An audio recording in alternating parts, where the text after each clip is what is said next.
बर'फोरनि थांखिया BAC BTC आरो बिटिआर नङा। बर' माहारिनि जि संग्रामा जोंनिया थांखिया बिएसि बिटिआर बिटिसि नङा। बर'फोरनि गाहाय थांखिया जादों आलादा बड'लेण्ड रायजो सोरजिनाय। आलादा न'खर दानायसोमोन, सेपारेट स्टेट बड'लेण्डनि बाथ्रामोन आरो सेपारेट स्टेट बड'लेण्डखौ जों मोनफुंनो हायाखै। नाथाय बेखौ लानानै बर'नि दैदेनगिरिफ्रा गावजों गाव दान्थे-बिदान्थे जालायनाया मोजां लैखोन नङा। बिएसि सुक्ति खालामग्रा, बिटिसि सुक्ति खालामग्रा, बिटिआर सुक्ति खालामग्राफोरनि गेजेराव बाद बुदेनदा जों जानायखौ नुनो मोनो, बाथ्रा दान्थेलायनायखौ नुयो।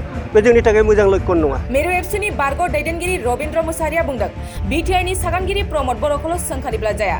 जुदि सोंखारिनो गोनां जायोब्ला बिएसिनि सागानगिरि सानसुमा खुंगुर बैसोमुतियारि, बिटिसिनि सागानगिरि हाग्रामा महिलारिखौबो दाय होनांगोन। मानोना दाया बिसोरनावबो दं। नाथाय थांखिखौ मावफुंजोबनायाव जों दाय होलायब्ला जाया। खौरांगिरिनि सिगाङाव बिथाङा मुंख्लंफोरनि थाखाय खाम्फा बानायनो सरकारखौ खावलायो आरो मुंख्लंफोरनि न'खरनो आसाम आरो भारत सरकारनिफ्राय स्पेसियेल पेकेज लाबोनानै रां अनसुंथाइ होनो बिटिआर सरकारखौ खावलायबावो। बेथ' मोजां सोंथि, बे जोंनि थाखाय बेनि थाखाय आं साबायखर बावबाय जोंनि मिडियानि बिबानगिरि बिथांमोनखौ जे बर' माहारिनि जि संग्रामा जोंनिया थांखिया बिएसि बिटिआर बिटिसि नङा।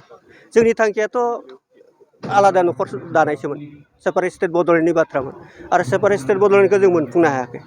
दा बेवहाय जोंनि गेजेराव बिएसि सुक्ति खालामग्रा, बिटिसि सुक्ति खालामग्रा, बिटिआर सुक्ति खालामग्राफोरनि गेजेराव बाद बुदेनदा जों जानायखौ नुनो मोनो, बाथ्रा दान्थेलायनायखौ नुयो।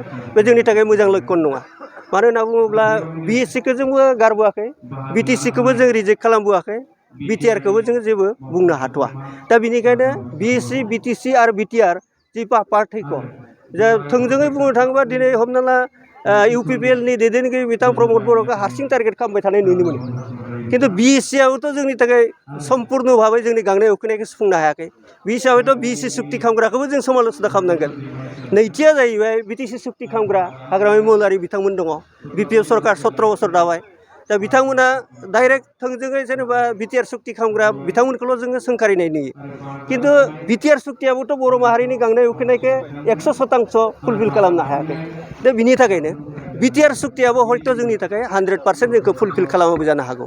खिन्थु बिएससिखौ जों जेरै नेदों इमप्लिमेन्टेसननि थाखाय, बिटिसिखौ जोंबो जेरैबायदि इमप्लिमेन्टेसननि थाखाय नेदों, थिग बेबायदिनो बिटिआरखौबो मोनसे समसिम जोङो इमप्लिमेन्टेसनखौ जों नायनांगोन।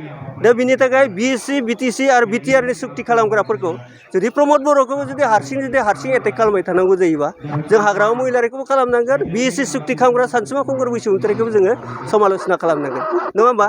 दाया गासिनियावबो, खिन्थु जों रावखौबो दाय होनो थाङाखै। जोंनि थांखिया जिहेथु जाफुङाखै, जाफुङाव गेजेर ससेयावनो जुदि लिडारफोरनि गेजेराव बिदि गावजों गाव सोंखारिनाय जायोबा जों आद्रा थानाय जोंनि जि थांखिजों जों मोनहैनांगौआ दिगदार जागोन।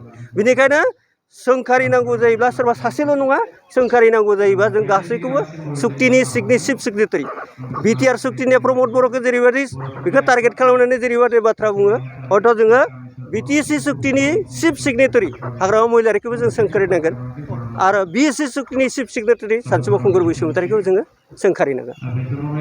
दख'ना जि जोम गाननो मोजां मोनग्रा बर' हौवा हिन्जावफोरनि थाखाय मोनसे जोबोरैनो गोजोनथाव खौरां।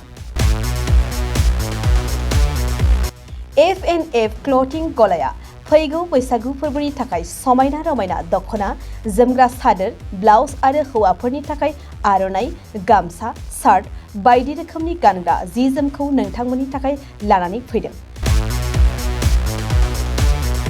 बेजों लोगोसेयैनो बर'नि जुलियाव नांगौ जानाय हौवा हिन्जाव गोदाननि गासै गानग्रा जोमग्राफोरखौबो बे गलायाव मोनगोन। गसाइगाव टाउनजों नांजाबनाय राजापारानि गार्लस स्कुलनि अपोजिटआव थानाय F&F क्लथिं गलायाव बर'नि गाब गोनां समायना रमायना ड्रेसफोरखौ गोसोनि लुबैनाय बायदि मोननो हागोन।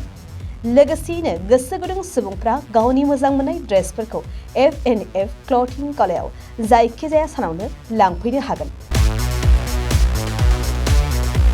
नोंथांमोना F&F क्लथिं गलायाव जि जोम, आर'नाइ आरो गानग्रा ड्रेसफोरखौ लांफैनोब्ला नैबे मबाइल नम्बर 8472858324 आव थोंजों खौरां लाहरनो हागोन।